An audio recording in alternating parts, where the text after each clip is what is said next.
Coach Colin here, coolest high performance coach in the world. And if you want the absolute best insights to the podcasts and videos you love, hit that subscribe button. Let's waste no time. James OKeefe is back making splashes. Now, if you have not heard about James OKeefe and what he's done, he has gone through a definite Phoenix story, as you all know. I mean, 2.5 months ago, 2 months ago, he is ousted from his company that he founded, Project Veritas. He is left with absolutely nothing in regards to, what his passion is, investigative journalism. And within a month and a half, he bounces back, not just emotionally. He doesn't just come back like okay in his heart and his mind and how he looks and everything, but he bounces back with a new company, with a new staff, with a new initiative. And right away, with his first story, which I brought to you guys before, he makes a big splash. So this first story was about Act Blue and why there were so many donations under one name. It was things like, well, I'll just show you. But does it sound about right that there's been 18,000 contributions? Absolutely not.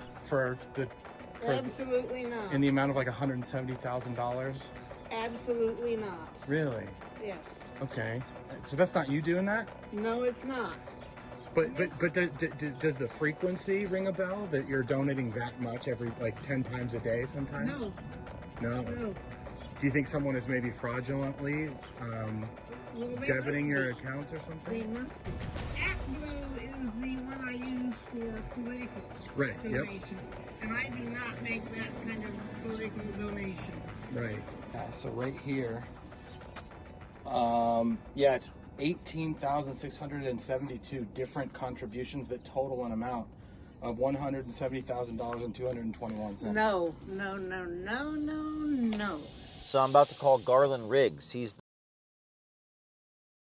So that's what was going on with James OKeefe. That was the story that he released. Made a big splash, definitely made a big impact on me when I saw that, because it made me question a whole lot of things. And I know you guys in the comments started questioning those things. And a lot of you already suspected that type of behavior already. But within that time frame that he was questioning all those people, knocking on those doors, making those phone calls, he called one woman in particular. Her name was Linda Lamon. She was the she was like the director of elections in Maryland.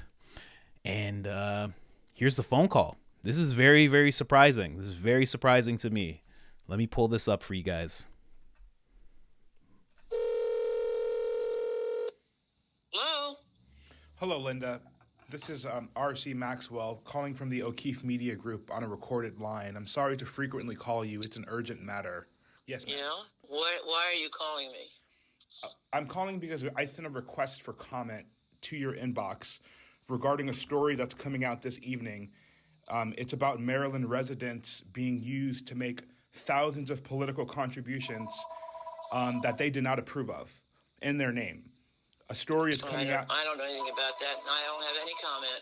You have no comment. Can we say that? Okay.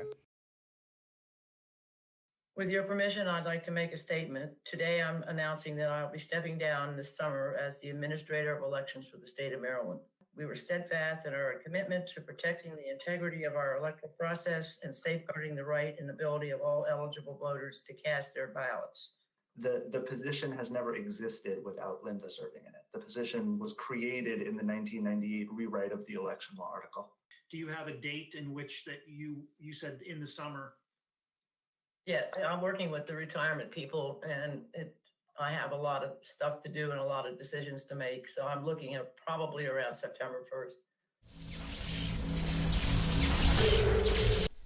That is the very next day that she's questioned about this, she decides to retire. Now, I know there's going to be a lot of people in the comments saying this is a reach, but in my mind, this is no reach.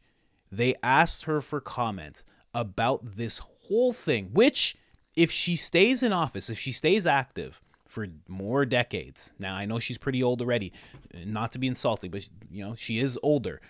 I know it's regular for older people to retire, but the timing is just wow.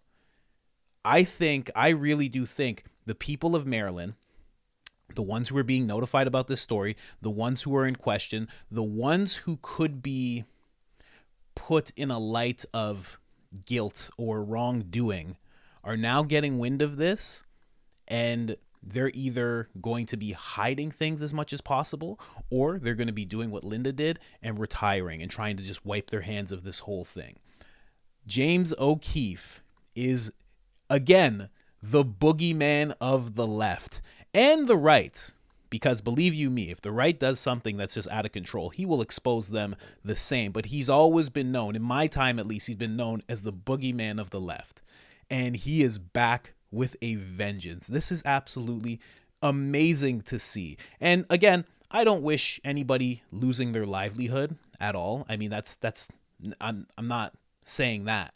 But if these people, whoever's doing this, whether it's money laundering, whether it's somebody in the comments said, flipping Black Lives Matter donations into the to the Democratic Party, whatever the scheme is that went on, whoever is guilty of wrongdoing in that needs to be held accountable.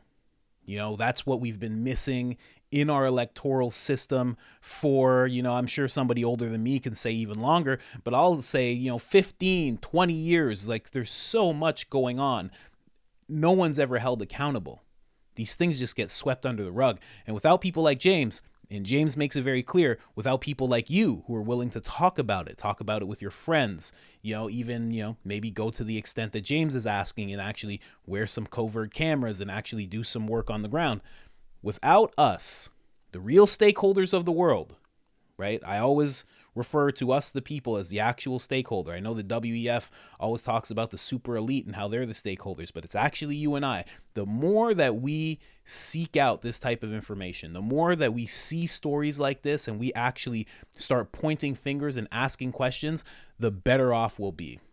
Because this is just, but again, I'll just stop the video there. But whew, I love to see James O'Keefe doing what he does. It's getting real inspiring. I don't know if I'll ever be one of the people wearing a camera, but I'll definitely do this. If James O'Keefe ever wants to make a newsroom on his YouTube channel, buddy, give me a call. I am 100% ready. I'm ready.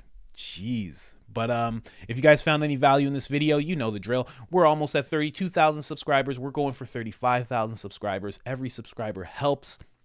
If you're one of the people who wants to help bring stories to light, who wants to whistleblow, who wants to help in any kind of way in regards to the channel or just in your community, please email me at coachcolin3@gmail.com. Somebody told me that Gmail is not to be trusted. I will be switching to a protonmail.com address soon enough, and I will let you know when that happens. And other than that, I'm out.